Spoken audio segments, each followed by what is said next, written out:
Okay. All right. Good morning, everyone. Thank you so much for joining us. I appreciate you taking the time to attend this press conference. We are the San Francisco Latino Parity and Equity Coalition. Before I introduce our speakers in our opener, I just want to go over logistics. We do have one Spanish speaker, so I will translate. If at all you need help from me, who is the host of the chat, please, you can comment or raise your hand. I will be there. Any questions or comments that you may have, I ask that you put them in the comment box. And any questions that you have for the speakers, there will be a Q&A at the end. Entonces, si ustedes tienen algún comentario, pregunta, pueden esperar hasta el final de la conferencia y lo pueden poner en la sección de los comentarios. Y si necesitan alguna ayuda usando la tecnología o algo, me pueden avisar a mí, que soy la que está manejando la junta. Okay, so without further ado, I'm going to introduce Jaime Aragon, who's our co-chair for the San Francisco Latino Parity and Equity Coalition. Thank you. Hello, everyone. Thank you very much for being here. It is a great honor to be amongst all of you and to get together to share the crisis that we're all dealing with in our community. It's a very important time for us to get together and to make sure that everybody understands what our community is living through. We're hit with this COVID crisis, but we've been dealing with many crises in San Francisco. So just wanted to appreciate everyone for being here, and want to thank everyone, and go ahead with the agenda. Thank you. Thank you, Jaime. And so now we have Luis Granados, who is the CEO of the Mission Economic Development Agency. Good morning, everyone. Good to see you. Good to see you all. So based on who's tested positive for COVID-19 to date in San Francisco, this pandemic has truly revealed the socioeconomic inequities that we have all known about, but now have become most apparent. Now we know that our community has been bearing the brunt of the economic pain. Our people were the first to lose their jobs because they could not be at work, and many were not eligible for federal relief because of their legal status or other reasons. And now they have no options for income.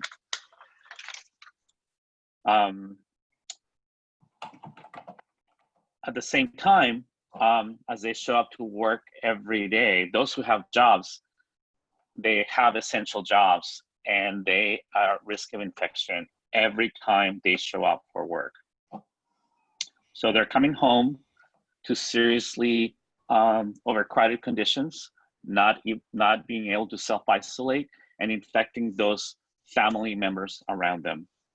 If one becomes infected, they don't have the ability to self-quarantine. As a result, we know that our community has been largely affected. We must make sure that through this budget process, there are resources around food, around healthcare, around jobs, and around housing. And we must think about this not only in how do we deal with the existing situation and the upcoming second round of the pandemic, but in the long term. We cannot expect a different outcome if conditions start still the same, where our folks do not have the income, have essential jobs, and are living in overcrowded conditions. Thank you. Thank you, Luis. Thank you very much. Thank you. It's very moving. Mario Paz, please. Hello, good morning, everyone. My name is Mario Paz. I'm the Executive Director of the Good Samaritan Family Resource Center, and also been active with the San Francisco Latino Parity Coalition, as well as the Latino Task Force. I want to put this very plainly. Our community is suffering. They are sick, they're unemployed, they're hungry, and they're dying. It's very simple. There's increases in child abuse, domestic violence in our community. The adverse housing conditions is creating a crisis that we've never seen before. And in the midst of this health and economic crisis, we're facing cuts to the services that we're all trying to provide to just help our community survive this. It's unconscionable. So that's why we've joined together. It's absolutely important that none of our organizations receive any cuts. And I'll say that very plainly, it's absolutely necessary. We are the lifeline to our community. There are segments of the Latinx community that aren't eligible for public benefits. They're not eligible for unemployment. They're relying on us for food, support, for distance learning, basically, again, for the very survival in our city. And so I think it's imperative that our leaders understand the disproportionate impact on the Latino community. We are saying, we know many have been impacted and we know there are many vulnerable communities. But again, we say that we are the lifeline. We need the city's support and we all have joined together in that common message. So thank you. And again, let's continue to fight because our community needs us. This is a life and death situation, literally. Thank you. Thank you, Mario. Thank you very much. Very, very good. Estela Garcia. Oh, you're on mute. So, yes, thank you all. My name is Estela Garcia, and I'm the Executive Director of Instituto Familia de la Raza. And I've been, this organization's been involved in Latino Parity and Equity Coalition since its inception. And it started off with and it began out of a crisis that had to do with housing and food insecurity in our community, impacting particularly single women, mothers. And so that brought us to a state of action. And since that time, we have understood that our role in this parity coalition then is to deal with equity, is to really take on the issue of equity and what's fair and what's right and what should be done. And so we're called upon today to talk about, the work that we've done right now in the midst of this crisis. And we have 23 Latino organizations involved in the SFLPEC, and I'm sure it's going to grow. But I wanted to talk specifically about something that Mario spoke to, which is one that we have a shared commitment and conviction about our community and what the needs are. And we know how desperate and how critical we're facing this, COVID epidemic, and more people will die unless we're able to sustain our resources, and not only sustain them, but fortify them. And what I mean by that is the city is not prepared to deal with COVID in the Latino community. And, it's not anybody, it's a fact. It's a fact that we cannot rely on the city at large to respond to all of our needs. So, and we are essential workers. This is one thing that we have fought hard to help the city understand is we are as essential as a policeman, as a fireman, as a person working in, in the healthcare field, as we are, we are essential workers for our community. So all our organizations really we must preserve and we must persist with this idea that our organizations need the amount of the resources that we are needed, because we're seeing frontline the impact of COVID, as Luis has mentioned about, food and healthcare and economics. That's our first and foremost view, what we're seeing every day. And we're also seeing multi-generational impact. We're seeing grandmas who have COVID, and that impacts their childcare, and that impacts their economy, right? And so it's so important for us to understand that we are part of the solution. We're a really big part of the solution, but we have to be held harmless in the budget process, And I think the mayor has done a good job. But I think that the reality is there must be a conviction here to say Latinos are by far being hit extremely hard by COVID. And we must make sure that this community continues to thrive. So I want to thank you all for that. And as I said, joining together, we are stronger together. And that's where we're at right now with this coalition. So thank you very much. Thank you, Estela, very much. Next, we have our Selena Lucero. Hi, good morning, everyone. My name is Selena Lucero, and I am the Executive Director of Horizons Unlimited. For the most part, we are a youth-serving organization in the mission, along with a lot of work with the family as well. And, again, I want to echo what has been said by my familia here that, as part of multiple coalitions, as part of the San Francisco Latino Parity and Equity Coalition, as part of the Latino Task Force, we have seen firsthand the trauma, that this pandemic has caused on our community, the hurt, the suffering that's happening. I want to say that I stand in solidarity with all of our partners here who are serving as essential workers, who are providing the safety net for the community. I agree, Estela, wholeheartedly that we are the ones that are equipped to take care of our own community. We know the best practices. Our focus is on healing. We have access to our families. We are best equipped to do that. And we need the resources in order to do that. Again, as a youth serving organization, we've really seen the toll that it's taken on our young people. Many of whom before this pandemic hit and even now were the breadwinners in their families who are bringing home income to support their families. Many who are surrogate caregivers who are helping to raise their younger brothers and sisters. They're hurting. Their learning gaps are widening. Their healthy outlets are dwindling. They need connections to their peers, to their community, which is their family. And I think as anything, the city needs to recognize that, again, like Mario mentioned, we are the lifeline to our families. They don't qualify, many don't qualify for federal benefits. Many are in hiding with what's going on politically in the world. They need our assistance. And we, as I mentioned, are best equipped to make this happen. Many of us have pivoted in order to meet the needs of our community. Many of us are doing twice the amount of work that needs to be done. And I think at a minimum, we need to be recognized as the safety net as well as the city for our community. We need to ensure that there are no budget cuts to any of the services. I think we're all doing our best to make do with the resources we currently have. And that's stretching.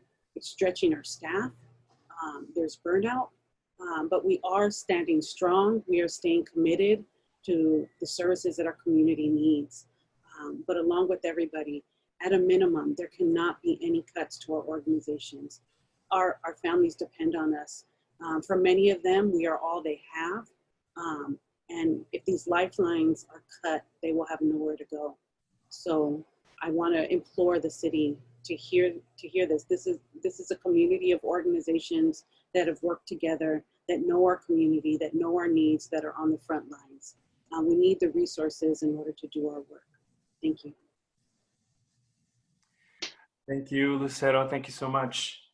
At this point, I'd like to introduce Dr. William Martinez. Thank you so much for being here and to share your perspective.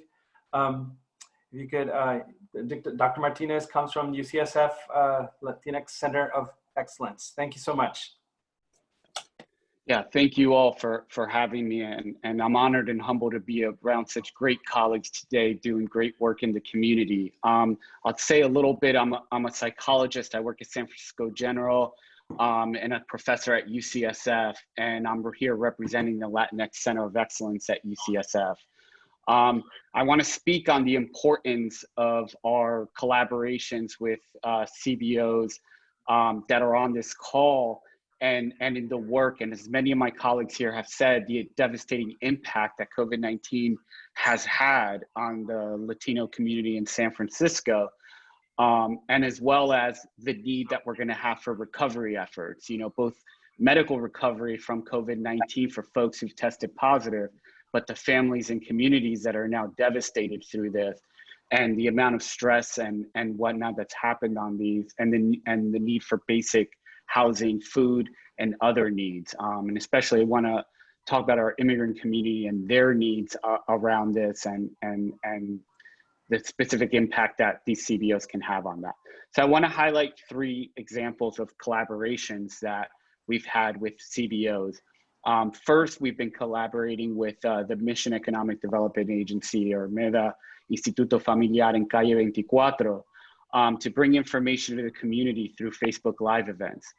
We first had a series of events on COVID-19 response where we provided medical and mental health stress management information that we reached out to thousands of folks on Facebook. Now we're embarking on a series of topics focused on recovery, and specifically around mental health and management of stress. And we're going to focus on children, families, and parenting, on older adults and abuelitos and abuelitas who are experiencing stress and disproportionately impacted by COVID, and also addressing topics such as increases in substance use and interpersonal violence. Second, I want to also talk about that our Facebook Live mental health awareness series in collaboration with MEDA included their promotoras.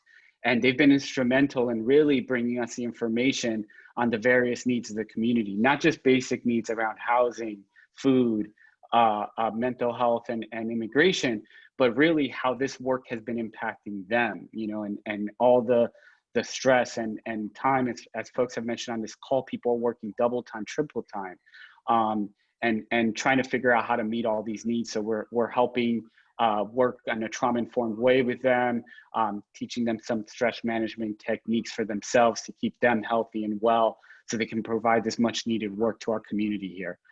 Also want to shout out our Latinx Center of Excellence street team, which has stepped up efforts at the Mission COVID-19 Hub. I was there yesterday and truly humbled about the great work that's going on the ground there at the Hub. And these collaborations have been able to serve thousands of our community members. And finally, I just want to mention there's efforts underway for community-focused contact tracing program that's going to be a joint collaboration with MEDA, Dolores Street, and UCSF LCOE. These things cannot happen if funding gets cut to our colleagues and our CBOs in the community. These are, as folks said, these essential workers, these are frontline workers. And I hope you pay attention to this and that we do not see any of these cuts. And thank you for giving me the time to speak today. Thank you so much, Dr. William Martinez. Perdón. Thank you so much. Right now we have a really, I want to take the time to thank one of our promotoras, Luz Rodriguez, that can give us her perspective. Hola, buenos días. Bueno, sí estoy bien, ¿verdad? Está bien. Puede seguir. Luz, ahí te recuerdas que tengo que traducir. No te... Okay. Pues hola, muy buenos días. Gracias a todos. Mi nombre es Luz Rodríguez y soy promotora de la organización MEDA. And my name is Luz Rodriguez and I'm a promotora from MEDA. He vivido durante 10 años en el área de la misión aquí de San Francisco. I've lived 10 years in the Mission District. Me encanta mi comunidad llena de diversidad y cultura. I love my community that is full of diversity and culture. En mi experiencia he trabajado con familias antes y después de la pandemia. He sido testigo del masivo desplazamiento de mi comunidad. Even before this pandemic, I have helped our community and I have been a witness of the mass displacement that has taken place in my community.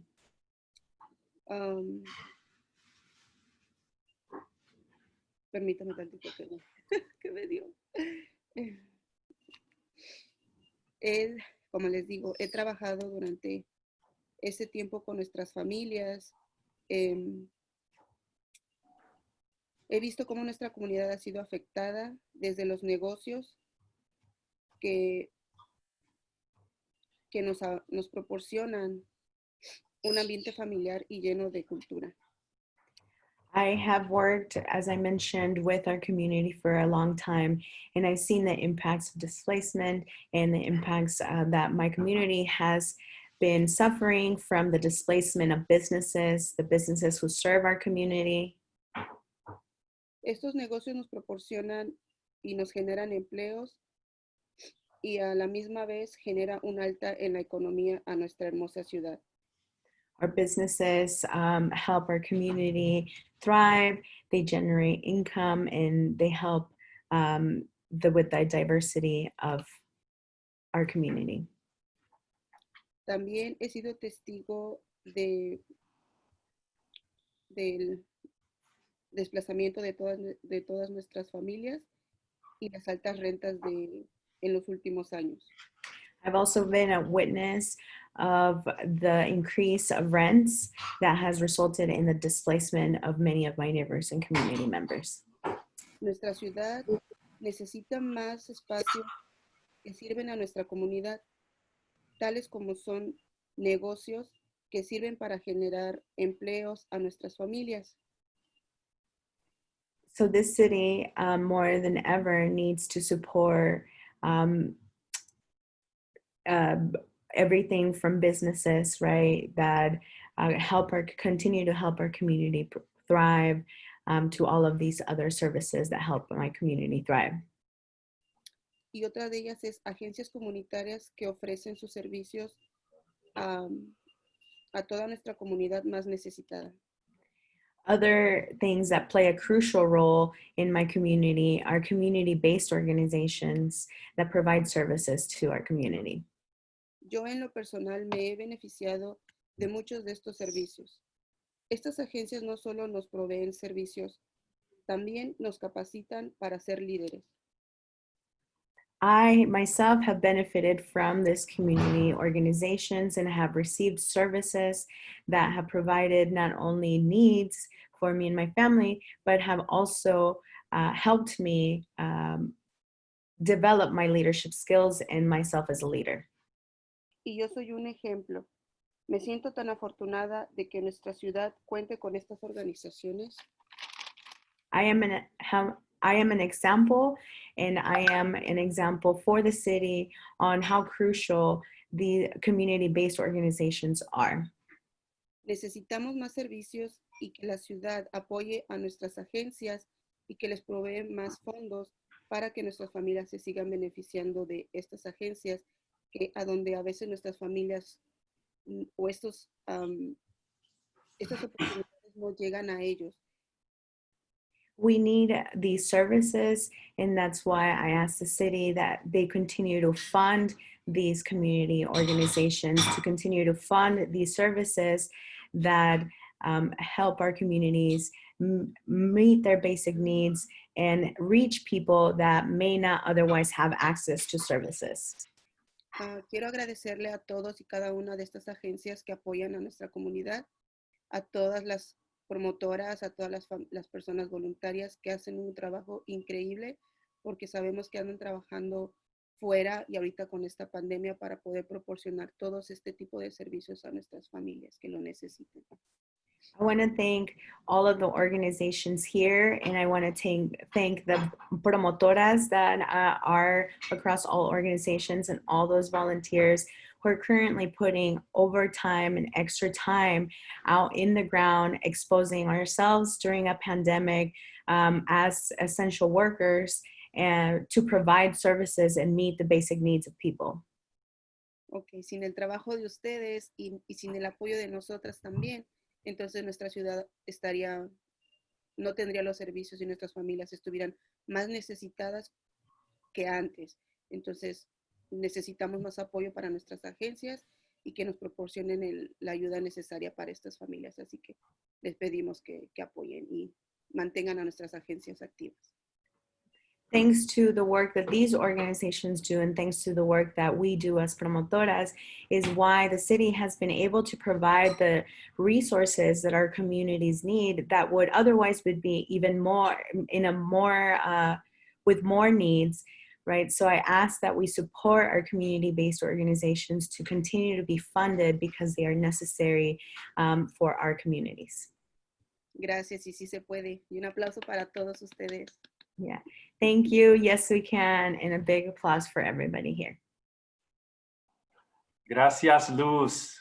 Muy importantes palabras. Gracias. Thank you so much, Luz. Very important words. And again, before we pass it on to my colleague and Concilio member, Kat Marroquin, I just again want to say that, you know, throughout all the years that we've been funded, all of these local community-based organizations have been building relationships with the community. You know, having budget cuts, having this impact to our CBO community will mean that we will be in such a desperate need to, you know, there'll be such a big gap to fill, and having no workers, right? If we have to cut workers, we have to have cuts. This means like a shrinkage of our programs and the lack of support that we would be able to provide to folks that depend on us, that have become to trust us in a world where there's our community, specifically the immigrant community, is being it's an open attack, right, on a daily basis on the news. So where do our community go? They go to the trusted CBOs that have their best interest and inform them and provide them the support.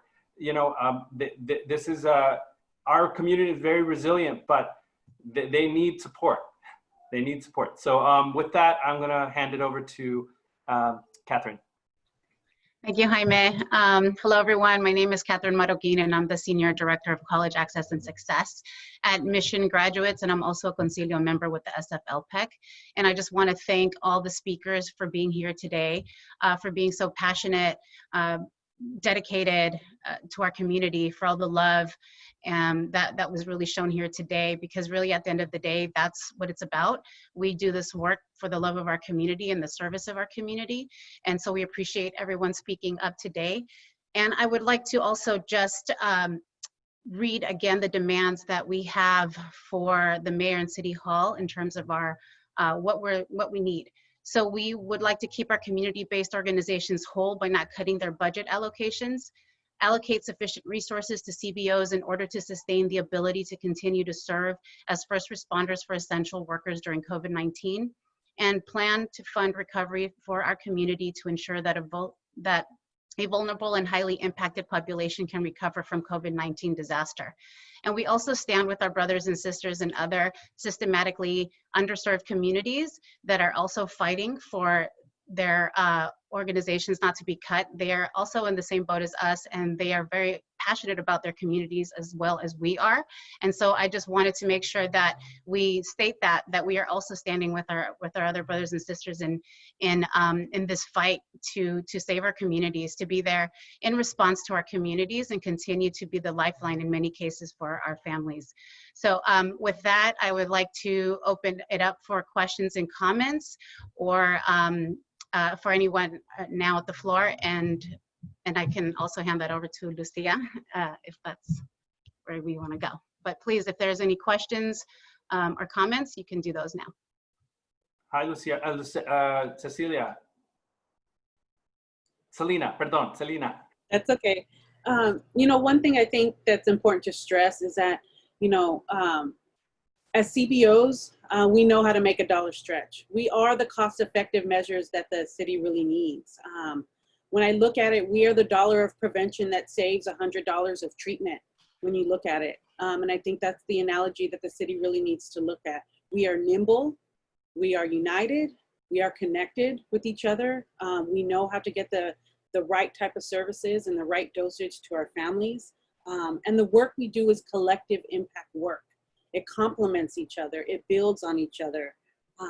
So I think when the city is really looking at this from a, you know, from a cost-effective perspective, CBOs are the most cost-effective method to get the services to the community that our community needs. So I want to make sure that that is really heard when we're talking about that.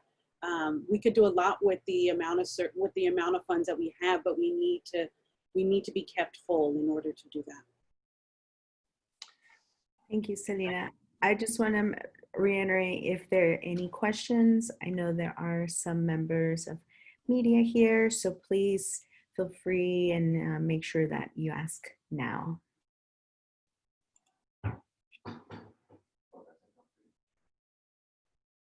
Otherwise, we can take maybe a couple comments and then conclude. It looks like Luis is in the queue.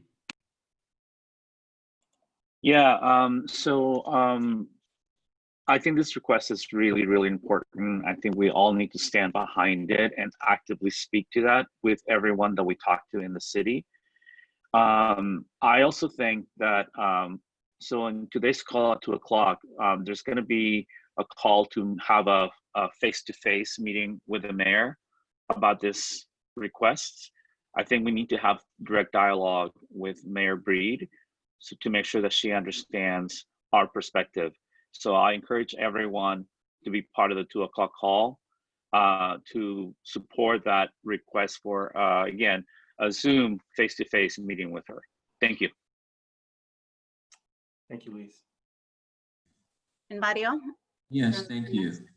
Again, I just want to reiterate to our city partners and for all of those that would listen that, you know, in any time of crisis, it's been local community-based organizations, those that are closest to the ground, those that are trusted by the community that have been dependent on. If you think of any natural disaster that's occurred across our country, locally, regionally, the first responders very often are us and faith-based communities and others that are there for their communities because we're trusted. And in a society also, we always stand up for those that can't stand up for themselves. And that's why we have joined also.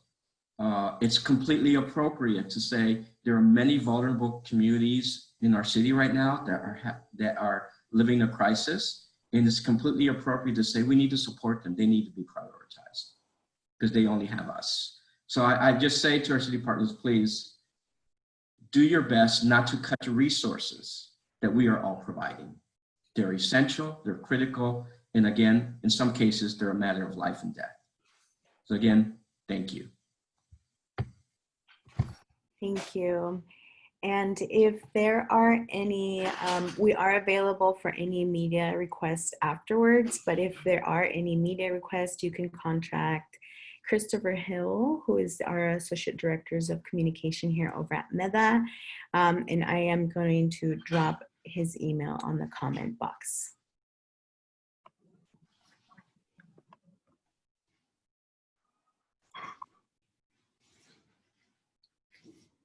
Okay.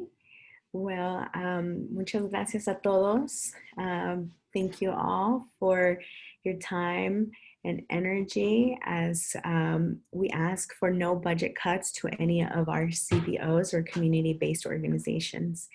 Thank you on behalf of the San Francisco Latino Parity and Equity Coalition. We hope to continue to see you soon. And I